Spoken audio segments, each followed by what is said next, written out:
నిన్న ఒక భారీ స్కామ్ బయటపడ్డది. ఏవి ఇన్ఫ్రా అనే కంపెనీ, మీరు పెట్టుబడులు పెట్టండి మా కంపెనీలో మీకు డబుల్ రిటర్న్ ఇస్తాం, మీరు ₹1,00,000 పెట్టుర్రి 6 నెలల 2,00,000 ఇస్తామంటే ఒకవేళ డబ్బులు ఇవ్వలేకపోతే మాకు వెంచర్లు ఉన్నాయి, ఫ్లాట్లు ఉన్నాయి, భూములు ఉన్నాయి, మీరు పెట్టిన డబ్బులకు విలువ చేసి ఆ ల్యాండ్ని మీకు రాసిస్తామని చెప్పేసి నమ్మించారు. జనాలు వేల మంది పోయి లక్షలు అందులో కట్టిన మొత్తం 500 కోట్లు వసూలైన దాకా ఆ కంపెనీ వాడు ఏవి ఇన్ఫ్రా అంటాడు సైలెంట్గా 500 కోట్లు అయిన దాకా మంచిగా నవ్వుకుంటూనే మురుసుకుంటూనే అందరినీ ఆహ్వానించిండు. వచ్చిన వాళ్ళకి ఛాయలు ఇచ్చిండు, కూల్ డ్రింక్లు ఇచ్చిండు. వాళ్ళు తీసుకున్న వాళ్ళు పెట్టిన ₹1,00,000 పెట్టుబడులు తీసుకుని మెల్లగా సుట్ కేసులో పెట్టుకుని 500 కోట్లు కాగానే జంపు చేయాలని.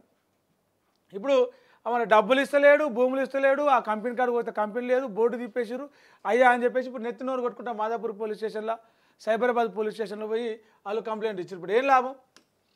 18 నెలలకు 50% అదనంగా ఇస్తానని చెప్పేసి, అంటే ఏడాదిన్నరల మీరు ₹1,00,000 పెట్టురు, ఏడాదిన్నర తిరగలోపు 2,00,000 ఇస్తాం, 1,50,000 ఇస్తామని చెప్పేసి నమ్మించినందుకు, ఒక డబ్బులు ఇవ్వలేకపోతే ల్యాండ్ రిజిస్ట్రేషన్ చేస్తామని హామీ ఇచ్చినందుకు వాడు ఏవి ఇన్ఫ్రా చైర్మన్ విజయ్ గోగుల్ అంట మొత్తం ఏవి ఇన్ఫ్రా కాన్ పేరిట బైబ్యాక్ పాలసీ ద్వారా తక్కువ కాలంలోనే 1కి 2 ఇంతలు డబ్బులు ఇస్తామని చెప్పి బాధితులు నట్టేట ముంచేశారు. దీంతో సైబరాబాద్ కమిషనర్ కార్యాలయంలో మాదాపూర్ పోలీస్ స్టేషన్లో ఫిర్యాదు చేశారు.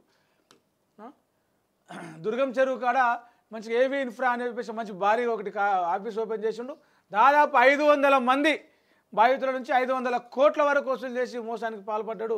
తమ సంస్థకు నారాయణఖేడ్, యాదగిరిగుట్ట, బుదేరా చాలా ప్రాంతాల్లో వెంచర్లు ఉన్నాయని చెప్పేసి నమ్మించారు. నమ్మిన బాధితులు లక్షల రూపాయలు పెట్టుబడి పెట్టారు. 18 నెలలు అయిపోయింది, ఏడాది అయిపోయింది, 6 నెలలు అయిపోయింది, 18 నెలలు అయిపోయింది. ఏది అంటే ఇంకో ప్రాజెక్ట్ ఉంది అక్కడ ఇస్తున్నా అని చెప్పేసి తప్పించుకునే ప్రయత్నం చేస్తుంటే బ్లాంక్ చెక్కులు ఇస్తూ తప్పించుకున్నాడు. ఇప్పుడు మొత్తమే ఐపీ పెట్టేసి వెళ్ళిపోయిన పాపం. ఎవరు రాజు అనే ముసలాయన పెద్ద మనిషి అట 84 లక్షలు పెట్టుబడి పెట్టినట్టుగా. ఆ 84 లక్షలు ఉన్న ఈ ఏజ్లో ఆయన మంచిగా సచ్చిన దాకా కూర్చొని కాలు మీద కాలు వేసుకొని కూర్చొని తిని బతుకుతుండే. అందులో కంపెనీలో పెట్టిండు. ఇప్పుడు ఆయన తిన్నట్లేదు, వాళ్ళ వారసులకు సంతానానికి కొడుకో బిడ్డకో మనమలకో ఇచ్చినట్లేదు, ఇంకో 84 లక్షలు ఆయన అకౌంట్లో పెట్టిండు.